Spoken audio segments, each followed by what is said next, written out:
एक वहां के तरबूज वहां है, एक तरबूज के पीछे 2 सेनाएं भिड़ रही, 350 लोग मर गए। तो उससे बढ़िया तो खरीद ही लेते, क्योंकि प्रश्न किसका हो गया, ईगो वाला, कि ये तरबूज हमारा है, इसको हम ही खाएंगे, ठीक है। और तरबूज के पीछे जनता भिड़ रही, आप देखो, ठीक है। तो फिर तो ये बहुत दुख हुआ। तो इसलिए अपने इंडिया में देखो अभी कृषि योग्य क्षेत्रफल, कृषि योग्य क्षेत्र, एग्रीकल्चर सूटेबल लैंड बनाया जीएमओ बीज, जिससे उगने वाले आम का वजन था 4.5 किलो। और सबसे मेन खासियत थी कि इस 4.5 किलो के आम में गुठली नहीं थी, गुठली लेस, सीडलेस आम, ठीक है। और अपने वालों ने इस बार कंपटीशन करते हुए इस बार पहली बार भारत में 4.5 किलो का आम उगाया, इस तरह का बीज जनरेट करा है, और उसमें गुठली है, और उस आम का नाम क्या रखा है, नूरजहां, ठीक है। और उस पहले आम को सबसे पहले कहां पे चढ़ाया गया था, महाकालेश्वर मंदिर उज्जैन, ठीक है। तो आम की सबसे ज्यादा किस्में कहाँ होती है, भारत में। और आम जो है वो सबसे ज्यादा उत्पादन भी कहाँ होता है, इंडिया में। तो अपने वालों ने ईगो पे ले लिया कि ऐसे कैसे चाइना ने सबसे बड़ा बना दिया, चाइना ने तो और भी चीजें बना दी है, उनसे बनाओ, ठीक है। अरे जैसे चाइना ने आपने देखा ना, गन्ने में केले का चीन डाल दिया, अब गन्ने का छिलका केले की तरह उतरता है। चाइनीज गन्ने है ना, अरे गन्ने को छीलो, दांत कमजोर हो तो दांत बाहर आ जाएंगे, और चाइना वाले गन्ने उतारते हैं ऐसे केले की तरह, ठीक है। तो उसमें केले का चीज डाल दिया। चाइना वालों ने बिना बीज का तरबूज बना दिया। अरे तरबूज में बीज मजा नहीं आता ना, खाते खाते बीज आते बीज में, तो बिना बीज का तरबूज बना दिया, ठीक है।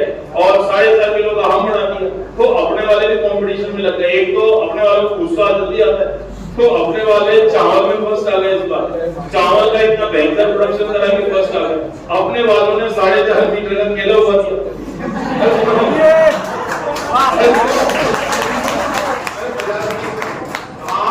आप कहीं भी विकिपीडिया पे सर्च कर लेना, कहीं भी डाल के दुनिया का सबसे लंबा केले का पेड़ कहां पर है, तो उनने तो 4.5 किलो का आम बनाया, अपने वाले ने तो 4.5 मीटर का केला, पूरा केले का पेड़ है।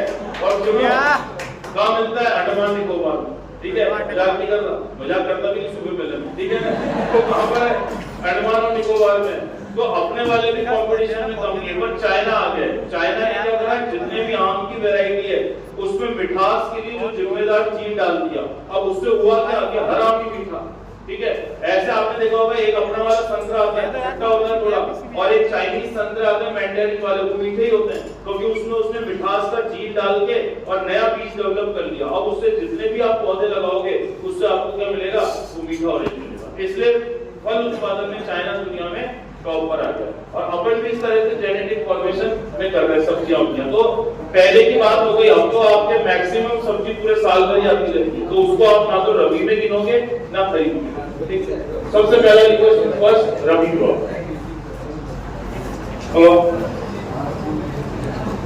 क्या नहीं, ये तो वो है 55% जो एग्रीकल्चर फील्ड से जुड़े हुए हैं।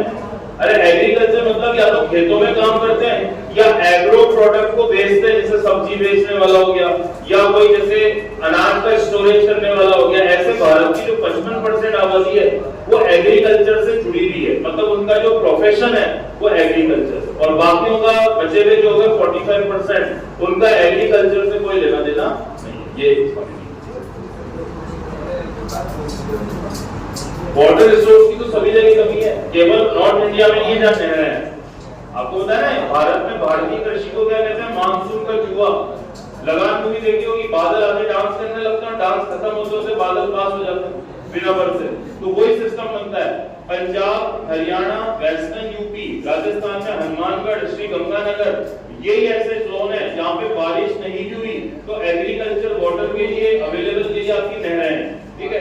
पर साउथ इंडिया में सबसे बड़ी दिक्कत क्या है कि पूरी डिपेंडेंसी किसकी हो गई, बारिश की हो गई, ठीक है। तो वो एक दिक्कत है, इसलिए मानसून का जो है बारिश अच्छी हुई तो फसल अच्छी हो जाएगी वरना बर्बाद हो जाएगी, वही दिक्कत है। तो ऐसे ही क्वेश्चन भी स्टेटमेंट में पूछा जाता है कि भारतीय कृषि को मानसून का जुआ क्यों कहते हैं। केवल नॉर्थ इंडिया के हिसाब से खरीफ में, अगर नॉर्थ इंडिया में रहते हैं इसलिए आपको खरीफ में मानना है, और एग्जाम में भी खरीफ में टिक करना है। तो देखो रबी की फसलें जो हो गई ये कब उगाई जाती है, हाँ, अक्टूबर नवंबर में। और ये फसल जब पकती है तो पूरा मौसम कौन सा चलता है? सर्दियों का, इसलिए इनको शीतकालीन फसलें भी कहते हैं। इनका दूसरा नाम लिख देना। भारत में आर्य लोग हवन और यज्ञ शुरू कर देते थे, और जब यज्ञ होते थे, यज्ञ से निकलती थी हीट, गर्मी, और उधर से सूर्य कर्क रेखा की तरफ बढ़ रहा है, और गर्मी से लो प्रेशर बन जाता था और हाई प्रेशर से विंड चलती थी, और इंडिया में मानसून आ जाता था 3 महीने तक हवन के बाद। और ये खुश होते थे कि इंद्र खुश हो गया और बरसात कर दी, ठीक है। फिर इंद्र की याद में और बाकी देवताओं को सम्मान देते थे, फिर गाने गाते थे और डांस करते थे और फेस्टिवल मनाते थे जुलाई में। बारिश आ गई और वेद कौन सा हो गया आपका? सामवेद। सामवेद में क्या लिखा हुआ है? गाना बजाना। और ये तो है डांस कैसे करते हैं, इंस्ट्रूमेंट कैसे बजाते हैं। और यज्ञ के नियम किसमें? ऋग्वेद में। तो यज्ञ के नियम यजुर्वेद में। नॉर्मल जो स्तुतियां देवताओं की वो किसमें?